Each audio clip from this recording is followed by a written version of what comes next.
This is part 1 of my Shakespeare homework, the history part. Now, Shakespeare was born in late April in 1564. It's estimated by some people that it's the 23rd of April, others say it's the 26th. No one's sure, as they didn't really record date of birth well, accurately for a while. He died on the 23rd of April in 1616, but it was thought that he was possibly educated at Stratford's Grammar School, as he was born in Stratford upon Avon in Warwickshire. His father was a glove maker or wool merchant. His mother was the daughter of a local landowner. Shakespeare married in 1582 to a girl named Anne Hathaway, a farmer's daughter. They had a daughter born the next year in 1583, and a set of twins were born in 1585. Then there's a few lost years and it gets a bit hazy, and they don't really know what Shakespeare did for a while. He appeared in London in 1592 and was already in the theatre. He had an acting career in Lord Chamberlain's company, renamed King's Acting Company. No, sorry, renamed the King's Company. My fault, typo. In 1603 as James got on the throne. He wrote 2 poems in 1593 and 1594, which were published before his plays.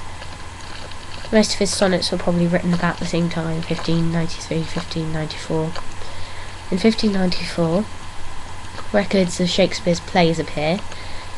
It's estimated that about 2 were written each day until about 1611.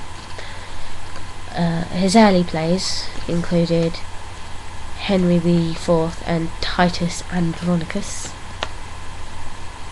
A Midsummer Night's Dream, The Merchant of Venice, and Richard II were mid to late 1590s plays. Some of his tragedies were written in the early 1600s, like Hamlet, Othello, King Lear, Macbeth. Some of his late plays, which were his romances, date from about 1608, and they include The Tempest. Just, that's the information I've got. And the first edition of his collective works was published in 1623 and was known as First Folio, which is what we're studying. The plays probably had to be altered because the royal family had such an influence on the country, so he couldn't write about the royal family outright. He had to set it in places like Venice, Italy, so that he could carry on living, I suppose you could say. So he altered his plays to please the royals, so he didn't. I would have done the same. Sure, you would have too if you wanted to live. The audiences included people of all social status. It didn't matter whether you could read or not, because you all enjoyed the play. The Elizabethan era people in it seemed to really like theatre. It was main entertainment, I believe. I've got my facts straight.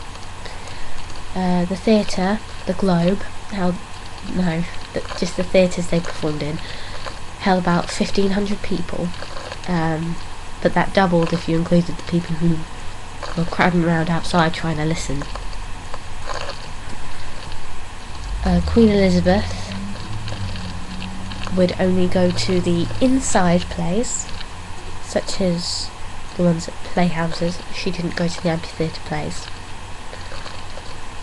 The nobles paid for better seats.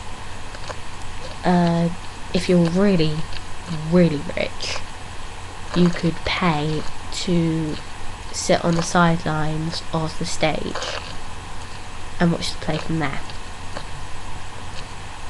That's pretty good.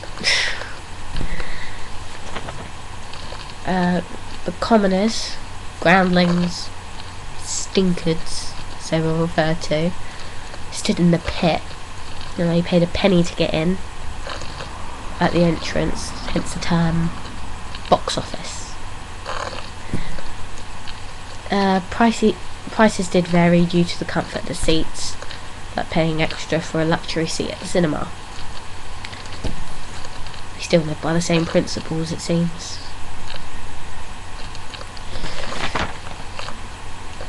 Flags advertised plays to be performed. It was colour-coded. So it was black for tragedy, white for comedy, red for history. Right. The crest of Hercules bearing the globe on his shoulders. It's a very poorly drawn take on that from me. I apologise. With the motto on the front here, Totus Mundus Agit. Yeah, I'm just going to hold it up to the camera because I can't read it. It means the whole world's a playhouse.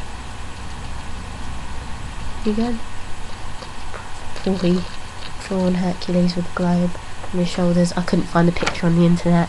Sort of decided not to work, so we've got this.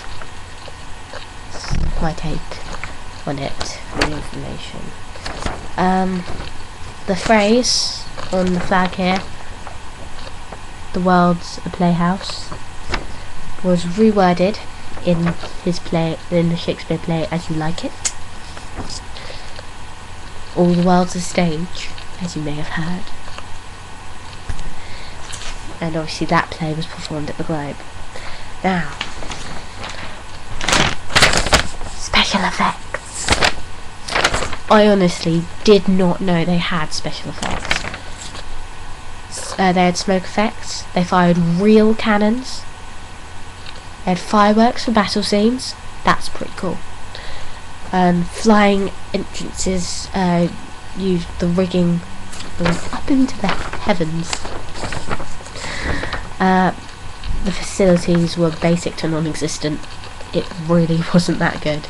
People went to toilet in the pit or outside, and it was buried, and the sewage was buried or thrown in the river. So that's why it's so polluted today. I've already explained about the seating. The commoners in the pit. The nobles could pay for a better seat, but if you're really, really, really rich, then you could sit on the side of the stage and watch from there at the Globe, which I find was pretty cool. I'm gonna try and get this in the little thumbnail thing. I'll leave you with a picture of this. Yeah. So that concludes part 1. I'm sorry it was so long.